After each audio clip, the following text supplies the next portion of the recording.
In 2008, two Go teams from Lake Grove Presbyterian Church witnessed the devastation caused by severe flooding to the villages, crops, and roads of our partners in Siazwela, located southern Zambia. From all of their experiences, there was one situation in particular that seemed to touch their hearts. They brought back the story of the Siazwela Community School. Siazwela Community School was struggling to begin with, as it is very hard to find teachers to come to such a remote region for little, or most likely, no income at all. What payment they do receive is likely a small chicken or other food from a family who probably can't afford to give it away in the first place. But the parents do it because they know that education is the key to their children's future.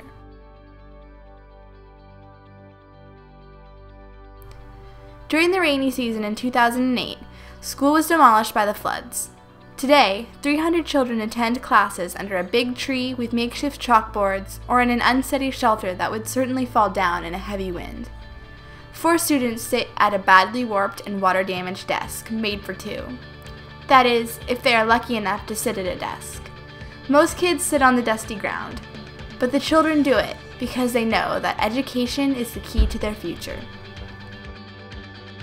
The story of Siazwela touched the hearts of the youth in our church as well.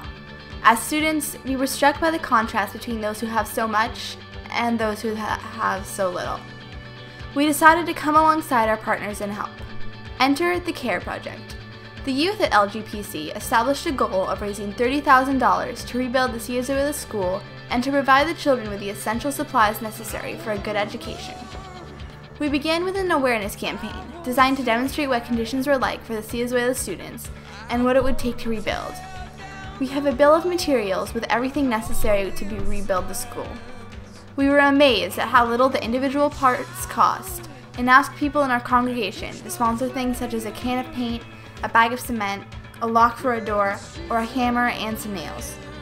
We provided opportunities for people to sponsor a desk, or textbooks, and even larger items, like solar panels. We also started selling t-shirts as another way to raise awareness and funds for the school. All of the proceeds contribute to the materials to rebuild Siazwela School and transportation and delivery expenses. We're not done yet.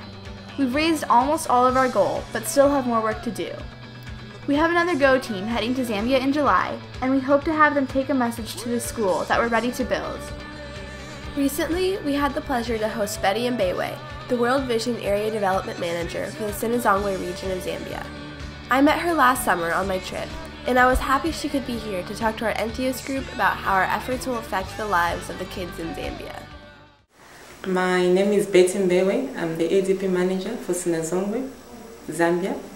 And I want to say thank you so much to the Lake Grove Presbyterian Church and the youths in the church for the support that they've given us in supporting Siazwela School.